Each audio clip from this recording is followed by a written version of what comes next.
Hi, welcome back to the Q&A for green. Now, how perfect is it on our little complementary color? The very opposite of green, the complementary color is red. Red! Which is right behind me. And Christmas colors are red and green. Go, Jesus, go. All right, so I want to get right into these questions for this Q&A because there's some very good questions, class. I'm very impressed with the questions. 10 stars for this week. All right. This is from a friend named David who lives in Florida. Okay. The question is, well, it starts out with a little comment first. It seems sometimes that it is like being on an airliner with a child when the oxygen masks drop. Our instinct is to save the child first, or love the child first. But if we don't love ourselves first, we might pass out. So the question is, how do we remain mindful of this during times of stress, chaos, and or crisis? This is huge. This is a very, very big question. All right, so how do we stay mindful of loving ourselves? Okay, I'm going to give it to you the simplest way possible. Whatever we create, if we are, say we're operating at half mast, if we're operating at half, then everything that we're going to create and put out into the universe is going to be half. That's just how the universe works. It's physics.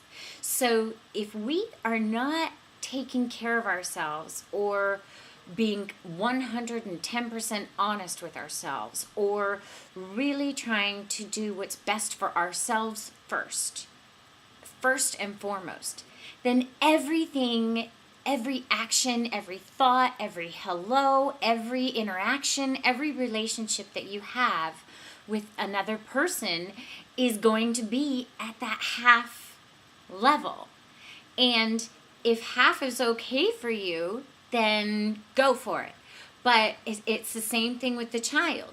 You know, if you're not 110% filled up with love, or you're tired, or this or that, and you know, there's a lot of things that are constantly asking of our services and our day in, day out interactions. But if you are not 110%, you cannot help or love or provide any type of assistance to anything or anyone outside of yourself at that high level. Okay, so it's very important. By doing and loving yourself first and foremost 110%, you are already benefiting the greatest good of humanity. So everyone around you will be feeling that filled up vibration. Okay, so that's my answer to that question.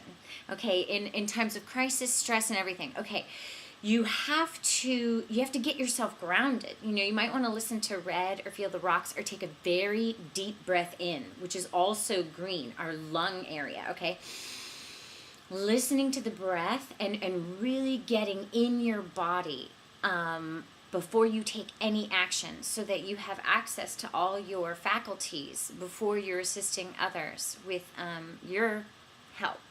That is what is going to help you remember that, okay, if I'm not good, if I'm not full up, then I can't help anyone in this situation. And the mind happens, you know, when adrenaline's kicking in, stress, chaos, it's like, okay, don't add to the chaos by being chaotic. That doesn't help anyone. So really focus on filling up your glass so it's so fully charged so that you can really help and be of service to others. All right, that is very simple, and people, we've been programmed and conditioned or taught, you know, the world's changing very, very fast. And, you know, even me as a child, I was taught, oh, that's selfish, Kristen. Oh, you shouldn't. But it's not selfish, because if I'm not in alignment with that, or if it doesn't feel 100% good for me, it's not going to feel good for anybody around me, and that is the energy of compromise. And then boundaries get swayed. And speaking of boundaries, actually, this next question gets into some boundary issues, which many of us deal with in love. All right. This is from a dear heart named Mayumi. I am super sensitive, and although I truly believe that there are more benefits to being so, I also know that it causes me much woe. How can I truly accept fully every part of myself and live vibrantly to create what I wish to create and co-create? First of all, I love that you put co-create, because you're asking Spirit to create things with you. God, Jesus, whoever you pray to, co-create. So that's wonderful. And so, okay, so super sensitive. So this is also another interesting belief that many of us have. We think that being vulnerable is actually being weak. And when we're vulnerable, we're actually open. Our hearts are open. But it's such a foreign feeling, and we've also been taught that that's not a safe feeling, you know? So when you are coming into your power, you are going to be feeling vulnerable. Now, in feeling the woe, you're feeling woe because it's probably so intense for you to be connecting your heart on our planet at such a high vibration. So when we're open, we feel all sorts of things that we've never felt before. Now, how can you fully accept yourself? This is an adventure. This life is an adventure. We learn a lot by mistakes. So I invite you to the adventure of leaving no stone unturned, okay? So it's almost like you're on the path to you, okay? We're all on the path to us. And if you've bought this CD or you're listening to these classes, you're definitely like on the high track. So imagine there's all these stones and all these things and all these obstacles in your path, okay? And you have a choice of how you want to deal with that path. But because you're really wanting authentic love and to be open and to know as much about yourself, it's almost like you have to go through the dark night of the soul. But you have to face those fears and really feel them. Feelings are very, very powerful, and they're a huge tool in helping us manifest our desires and our true love.